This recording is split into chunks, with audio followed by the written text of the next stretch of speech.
First, let me welcome the panelists, Mr. Ganesh, Sumit, and Vikram. Mr. Ganesh, Sumit, and Vikram, so that all of us know. I think you've already been briefed on, we've got a very rich panel. One is an author, the other is an entrepreneur, and Mr. Venkateswaran is a marketing leader and digital evangelist. I'll ask him what exactly does he do with that. But the way we will proceed this, we've already discussed this, but I think the hall needs to know, is that it's fairly open. It's democracy.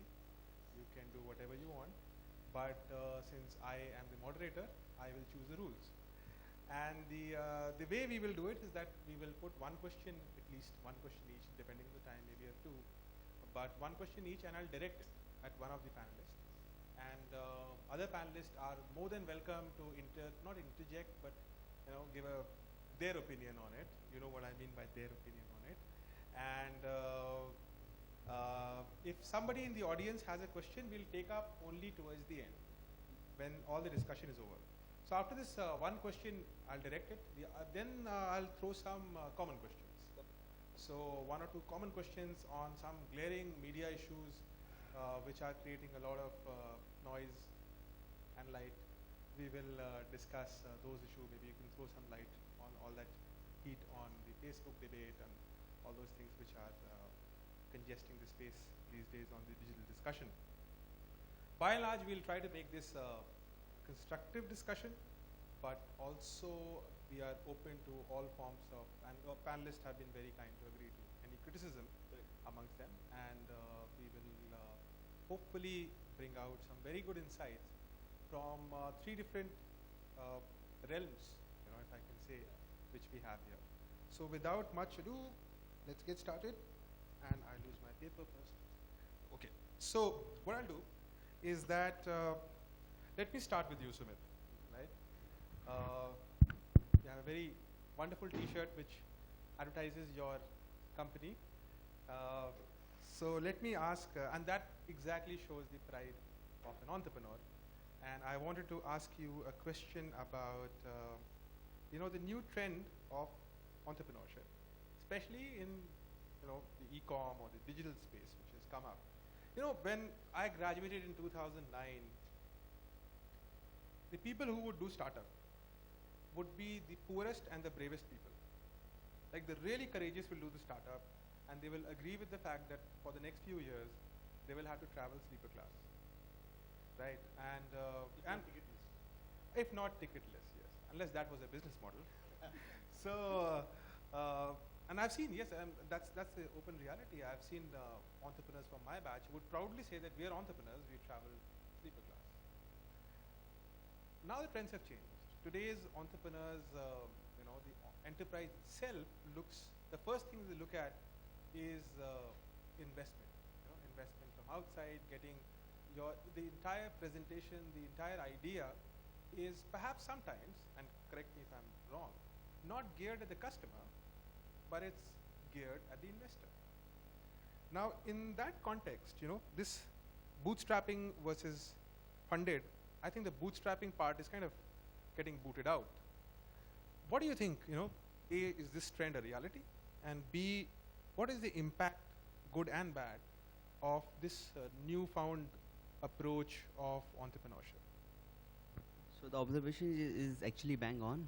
This we have seen also, and just to reiterate what you talked about, we also started in 2008, and that was the time when recession happened, and people actually used to believe that we got fired, because otherwise there was no other reason of starting up and without ideas.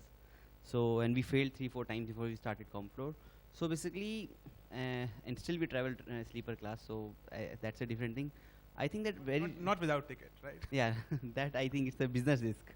So that doesn't make business sense also. So basically, very recently only we have seen people talking about the quantum of success for an entrepreneur, for enterprise, in terms of the amount of funding they have raised, which is very unfair. I think not just from the entrepreneur point of view, from society, from customer, and from investors also, right? People judge your success. Probably you will also judge me based upon the amount of money I've raised, but I don't think that is a that is the highlight of my career with Common Floor. I think that the kind of product we have built, the kind of masses, the people we have reached is what people should judge your success. So very recently it has happened.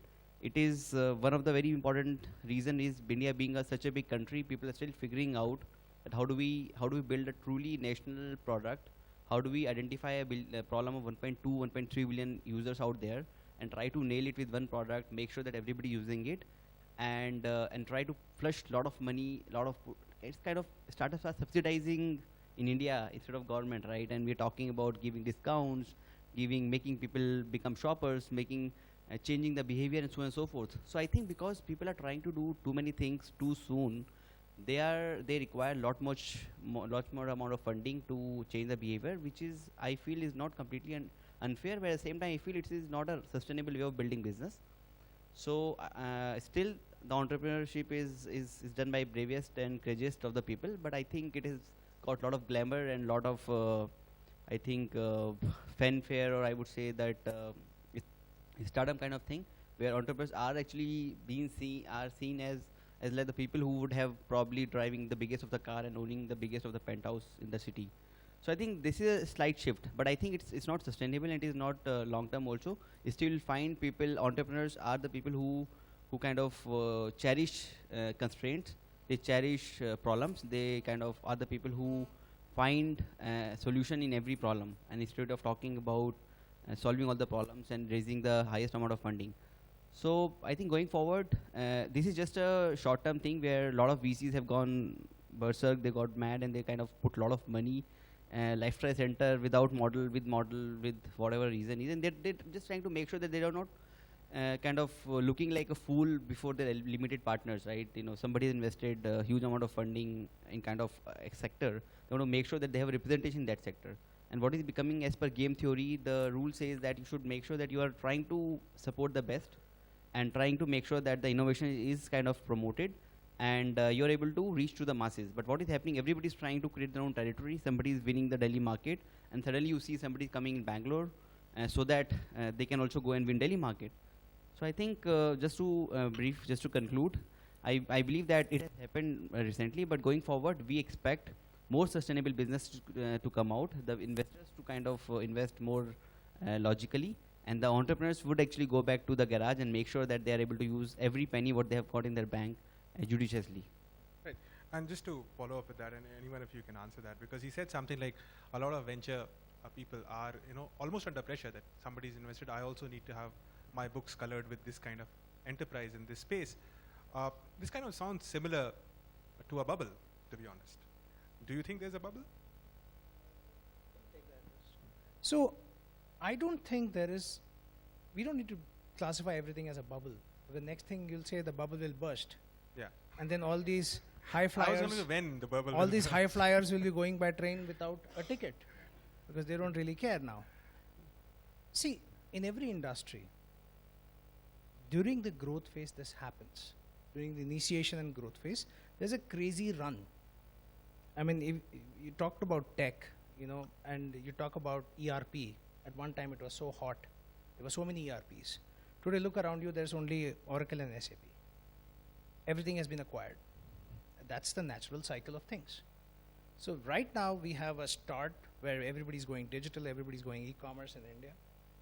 Some people like Common Floor have been there, so they are still careful. They know what's going to happen. They're going to watch it because they've seen a few cycles. Others haven't. Eventually, a lot of these ventures will fail. Everybody knows that. Even the venture capitalist knows that. He's going to wait for that. During the growth phase, the ones with the good business ideas, sound fundamental ideas which add value to customers are going to live on, get more money, get more of the market, go into maturity. Then there will be acquisitions, there will be a shakeout and eventual decline. This is a normal trend. I think there's nothing to worry about here. It's only that some entrepreneurs like Sumit have the foresight because they've been through this. They've been around for a little bit longer. Just every day somebody other quits his MNC job to start a startup. And that's happening every day. There's a pressure. Even my dad asks me every day, hey, why don't you just quit and start a startup? Your dad asked you. He just asked me this morning as I was driving to this place. What a cool dad. Why don't you just quit and... So, no. My dad will not give me the money. I cannot talk about the money. The minute I talk about money, the conversation is very short. He's like, oh, all right, somebody's calling me. Thanks a lot. Nice, take care. I hope you have had food. He says, start a startup. I said, what do I start it on? You should have some fundamental idea. I said, I don't have an idea. That's why I'm working. That's why I work for a company, because I don't have that idea, right? In my mind, it's very clear. If I have that idea that's groundbreaking, I'm going to do it. But there is a lot of pressure in society today. There was a time when people won't marry off their daughters to anybody who's in business. You know, they wanted PSU jobs or IT company jobs. Today, you might have a problem and say, "Oh, you're not in a startup? Yeah. Sorry, I can't give my daughter to you. You don't know what the hell you're doing." So, Ganesh, you want to add something before I get to another question related? Yeah, I want to answer your original question. I think it's a combination of 2-3 things. One is this entire what's happening for ages in the marriage market is happening here. This is classic Indian mentality which operates on the dowry system. Yeah, so that values a groom on the basis of his net worth, his job, kitna paisa hai uske paas. I think the same thing is happening here. So that is, I think, part of our collective Indian psyche, which is what are your markers of success, what are your markers of worth. You put X, Y, and Z above A, B, and C.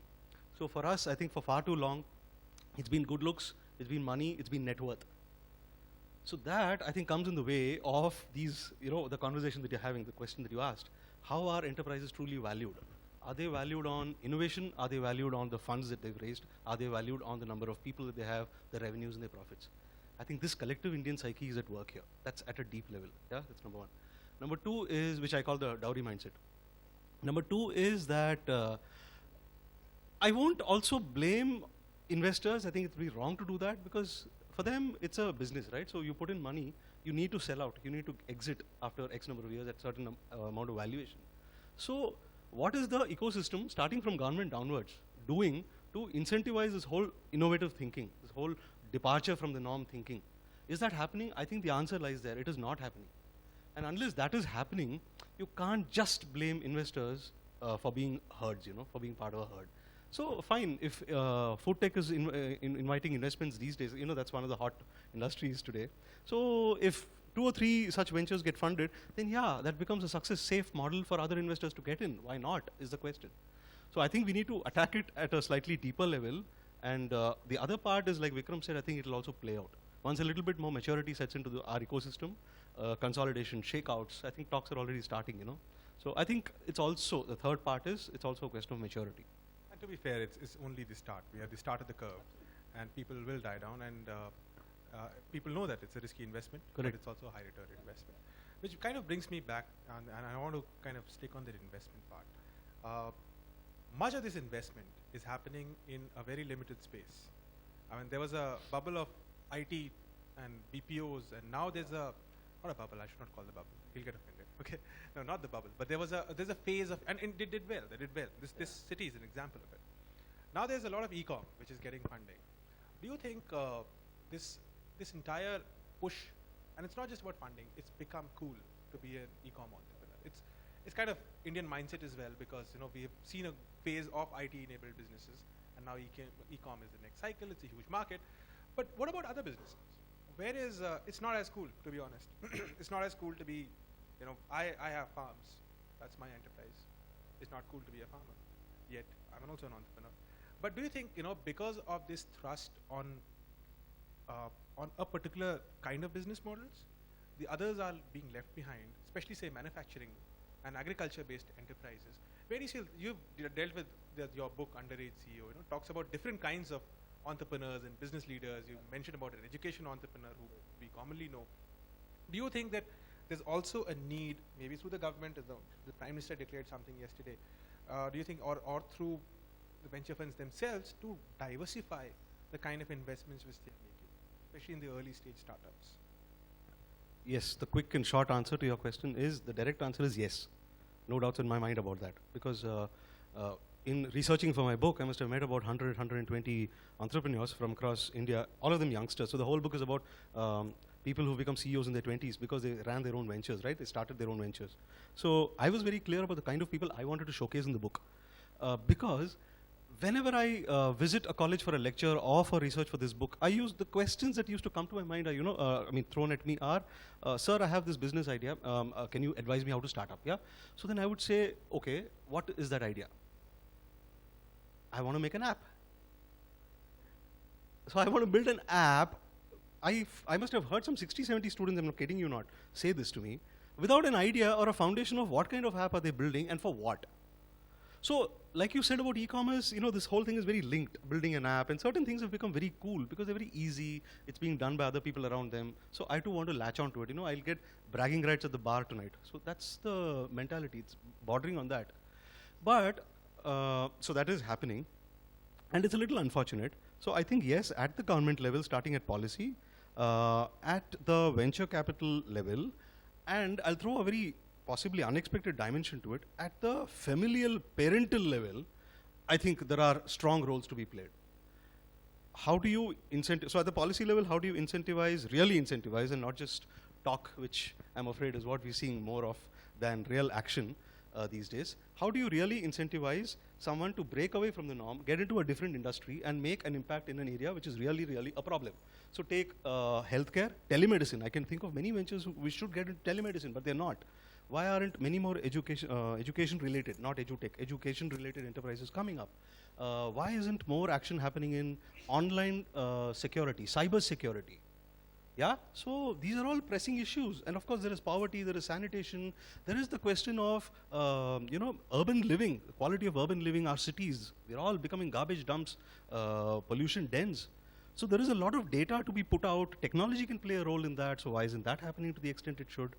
So I am very clear that, these are 5, 6, and maybe there are some 10 more areas where India is really suffering, where entrepreneurs, startups can play a role, but there are, I think, regulatory deterrents, so there is some policy-related push needed. There are deterrents from the VC, which we spoke of. There is a VC mindset here at play. And finally, I think, deeper down, earlier in life, if you were to start pushing this at home, I think that will also really, really make a lot of, help a lot. So one more thing, you should see the kind of revolution we have seen recently is because of the funding we have got, right? And the funding has not come from domestic market. In fact, yesterday also people talking about how do we promote domestic funding, also domestic VCs coming up, Indian entrepreneurs getting money from India and solving Indian problems. So people all generally apply patterns, and when people come from US, from Japan, from other part of the world, they try to apply patterns, and what they have seen working is actually kind of technology enabling the kind of connecting the world. That is one of the very important reasons. Second is that, again, I'm not being kind of trying to typecast people here, but you see, when you are doing 12th and you are doing very good, people by default say that you should do engineering, you should do medicine, you should probably do commerce, if let's say you have a background about CAs and stuff like that. So best of the talent applies for engineering, and then you see 90% of Mr. Rajiv talked about goes to IIM and all that. So the challenge becomes that it is actually becoming a channel.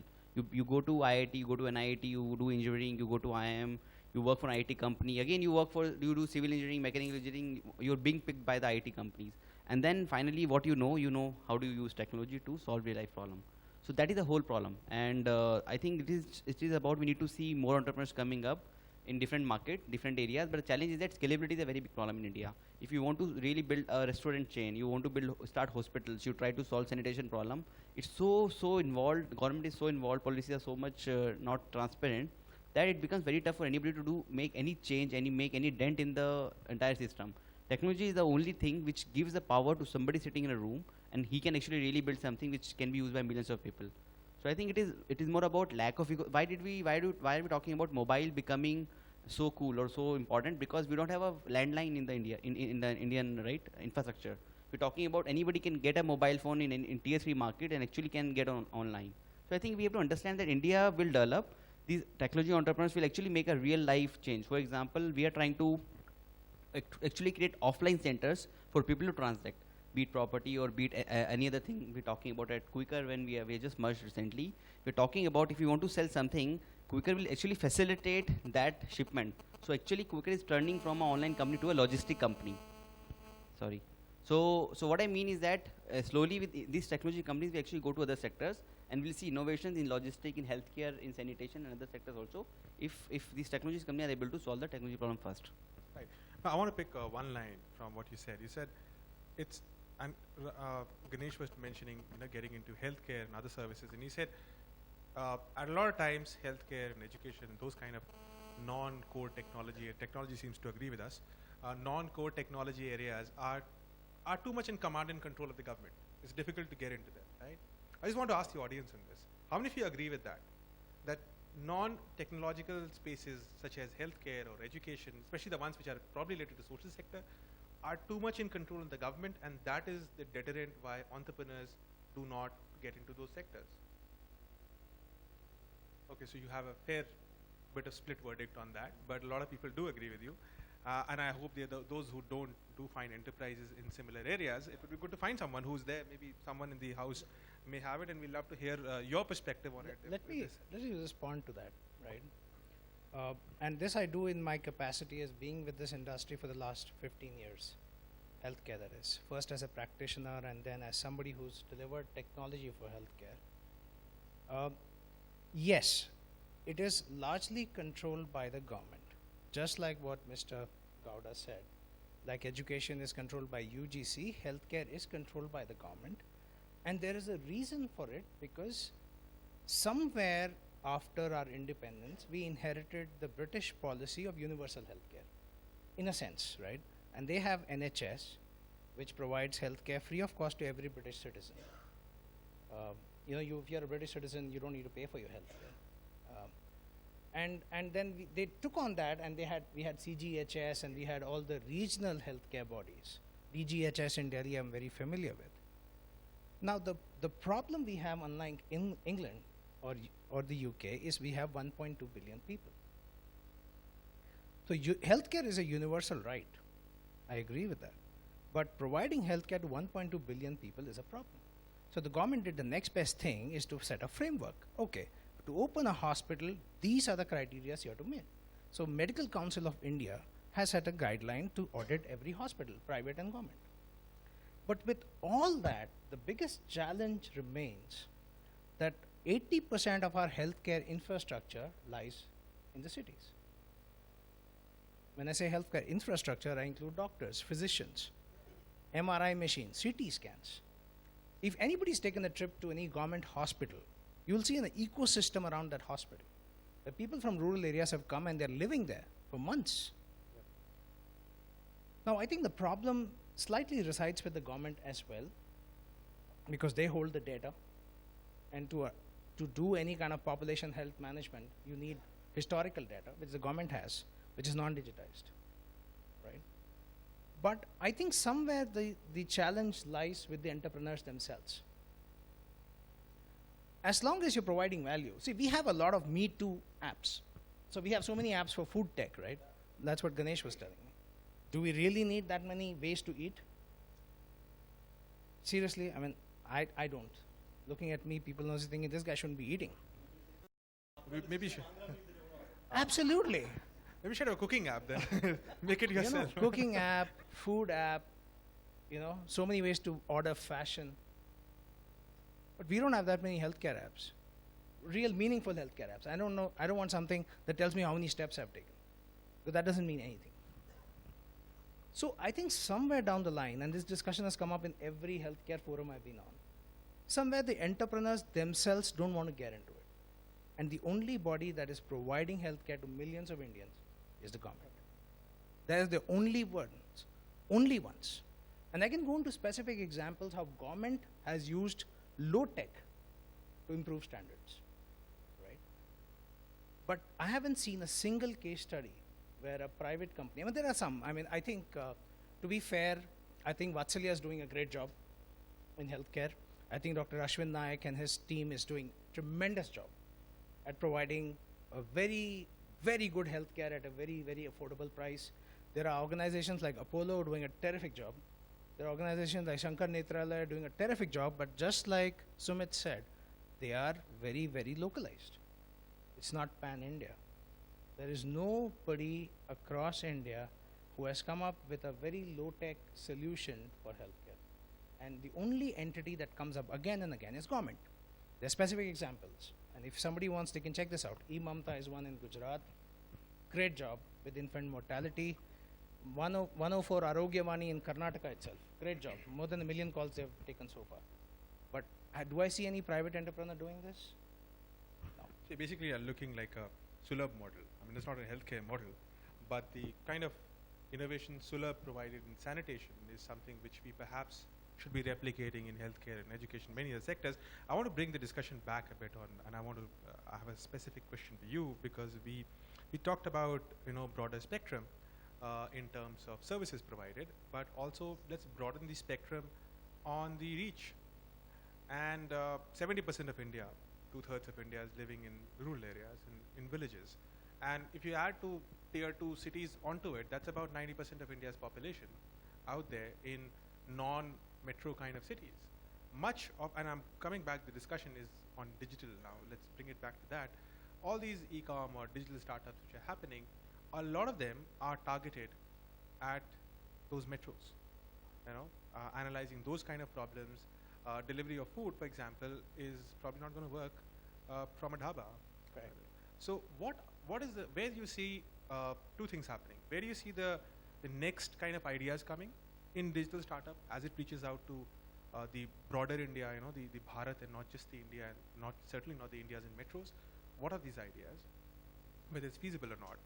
And since you've worked in the marketing space, I want to ask, and I see a lot of full page ads, and today I was watching the cricket match, and most of the ads were basically e-coms. Would that kind of strategy, that definitely has to change. So what is the new strategy of entering into, say, the rural area from a marketing perspective as well? Correct. So there are essentially two parts to the question. Correct. So what I've seen, and going back to what Ganesh and Sumit have said ahead, the real value-seeking entrepreneurs or ventures have already made their move to tier 2, tier 3s. You don't see it right now. Nobody's talking about it right now, and they don't want you to talk about it because that's their big game. You have a lot of apps, also RANs, Me Too apps focusing on the cities. But that's not the real game. The real game is the tier 2s and the tier 3s. And the reason for that is, today if I'm a businessman, and I'm talking purely as a businessman, and I set up a venture in Bangalore, and I want to sell water bottles, or t-shirts for that matter. Sumit is very proud of his t-shirt, so let's talk about his t-shirt. And I want to sell t-shirts, and you have half a dozen ways to buy that t-shirt. You can buy it online, you can cross the road, go to 1mg and buy it at an exorbitant price. You can take a short auto ride to Commercial Street and buy it at 1/10 the price, and so on and so forth. But in a tier 2 and tier 3, a Flipkart wants to be the only choice.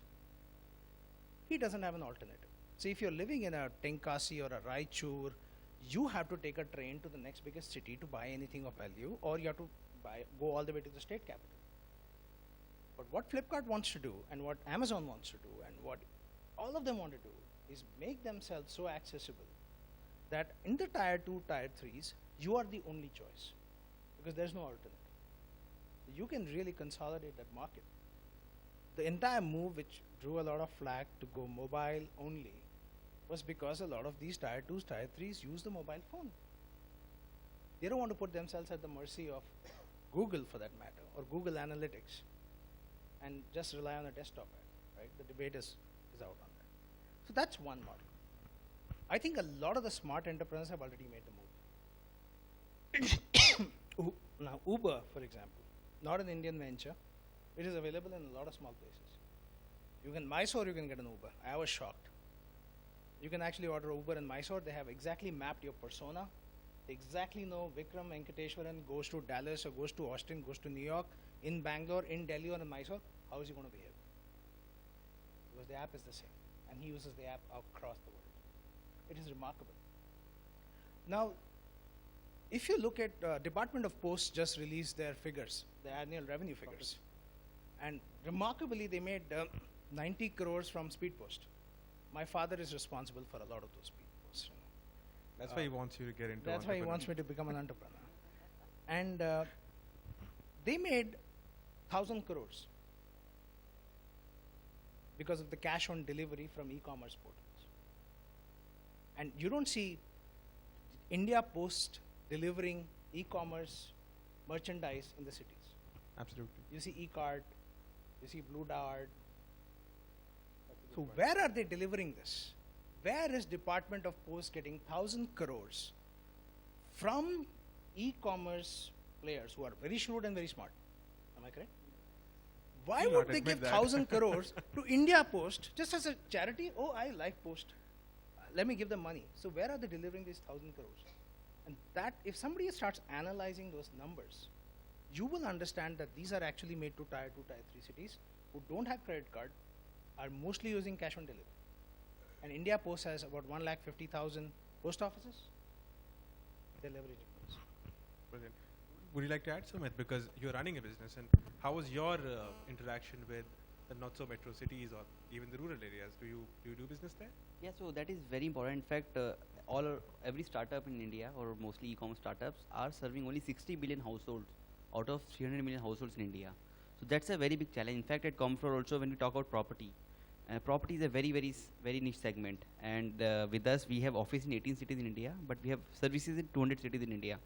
There is a community in basically in a city which every Russian is using that that product, Comfort product, and every like people are NRIs, they are like expats and they are staying here.